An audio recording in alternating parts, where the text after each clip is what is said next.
Assalamualaikum warahmatullahi wabarakatuh. Perkenalkan, nama saya Sarah Febrianti dari kelas 12 IPA 2. Di video kali ini, saya akan menjelaskan mengenai adaptasi dan seleksi alam. Bab 1, pendahuluan. Latar belakang. Setiap makhluk hidup selalu mengalami perubahan.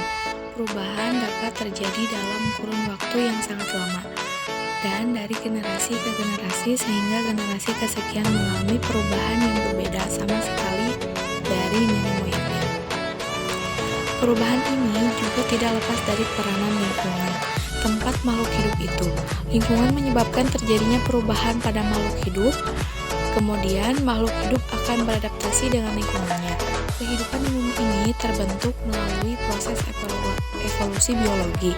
Evolusi biologi adalah perubahan makhluk hidup secara perlahan-lahan dalam waktu yang lama, dari organisme tingkat rendah ke organisme tingkat tinggi. Proses evolusi itu berlangsung jutaan bahkan miliaran tahun lamanya. Ada yang mengatakan bahwa teori evolusi merupakan perpaduan antara gagasan dan kenyataan, yaitu perpaduan antara ide dan fakta. Apakah gagasan para pakar tersebut? Gagasan tersebut adalah bahwa makhluk hidup itu mengalami evolusi dari makhluk hidup tingkat rendah menjadi makhluk hidup tingkat lebih tinggi. Tujuan yaitu mengetahui dan memahami hubungan antara seleksi dan proses adaptasi. Bab 2, landasan teori. Evolusi adalah suatu perubahan yang dinyatakan bahwa seluruh makhluk hidup diturunkan dengan modifikasi dari organisme nenek moyang dalam proses perubahan adaptasi yang lama. Perubahan yang terjadi menghasilkan organisme yang telah punah maupun bentuk-bentuk kehidupan yang beraneka ragam yang ada saat ini.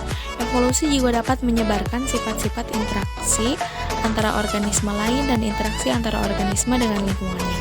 Dengan mempelajari evolusi, dapat menghadirkan sebuah narasi yang menempatkan makhluk hidup dalam perspektif sejarah dan mempelajari keanekaragaman organisme yang hidup di zaman sekarang. Metode penelitian. Assalamualaikum warahmatullahi wabarakatuh.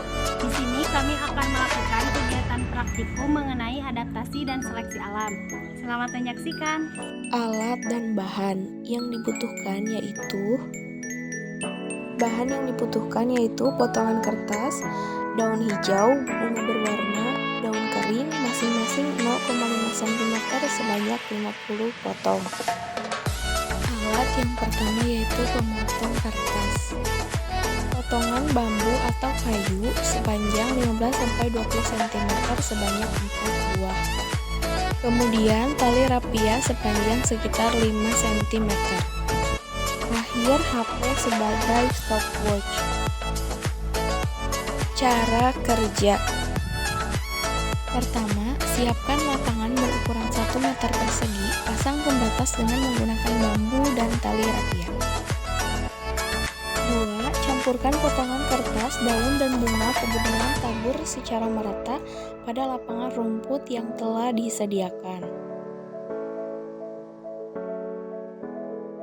3. Lalu pungut kembali potongan kertas, daun, dan bunga secara acak selama 1 menit.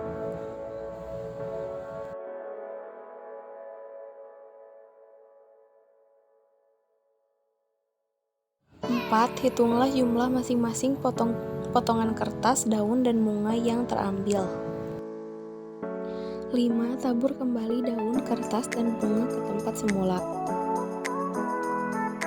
6. Lalu pungut kembali daun, kertas, dan bunga selama 1 menit.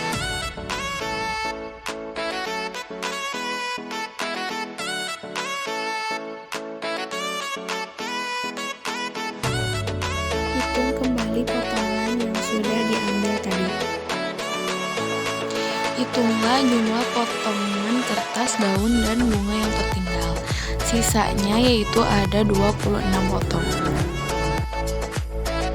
Dari hasil pengamatan yang banyak terambil adalah kertas putih dan yang tertinggal kebanyakan adalah merah kecoklatan. Pertanyaan 1. Apakah warna dominan lapangan tempat menaburkan potongan kertas, daun, dan bunga?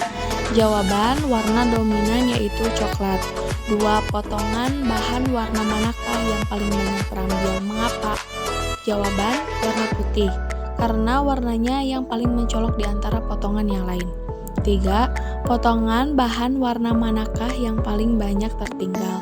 Jawaban, warna merah kecoklatan. 4. Berdasarkan data percobaan, warna apakah yang bersifat adiktif terhadap lingkungannya? Jawaban, warna merah kecoklatan. 5. Berdasarkan data percobaan, warna apakah yang tidak adiktif sehingga selektif? Jawaban, warna yang cenderung warna yang lebih terang seperti putih. 6. Seandainya warna potongan kertas, daun, dan bunga adalah warna biston, bitularia, dan orang yang mengambil potongan-potongan, bahan-bahan tersebut berperan sebagai predator atau pemangsa, berkurang sehingga akan mengambil kepunahan. Warna manakah yang akan terus hidup dan dapat berkembang biak sehingga jumlah populasinya semakin bertambah? Berikan alasannya. Jawaban, jadi warna yang semakin lama semakin berkurang sehingga akan mengambil kepunahan adalah warna yang berwarna terang, seperti putih karena warnanya mencolok. Kemudian warna yang akan terus hidup dan dapat berkembang biak yaitu warna merah kecoklatan karena warnanya sama dengan warna dominan lapangan dan tidak terlihat oleh mangsa. 7. Jelaskan hubungan antara adaptasi dan seleksi alam terhadap proses evolusi. Jawaban, hubungannya yaitu seleksi alam akan terjadi guna penyeleksi dan penyaring makhluk hidup yang masih layak untuk hidup. Makhluk hidup yang lolos akan beradaptasi guna menyesuaikan diri dengan lingkungannya dalam jangka waktu yang relatif sangat lama.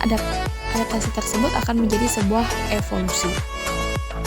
Kesimpulannya yaitu dari hasil pengamatan di atas dapat disimpulkan bahwa ternyata kertas yang berwarna putih yang paling banyak terambil, sedangkan yang paling sedikit adalah warna merah kecoklatan. Dengan faktor dasar yang mempengaruhinya adalah adaptasi warna terdapat lingkungan persebarannya. Sekian penjelasan dari saya mengenai adaptasi dan seleksi alam. Mohon maaf apabila ada kesalahan. Wassalamualaikum warahmatullahi wabarakatuh.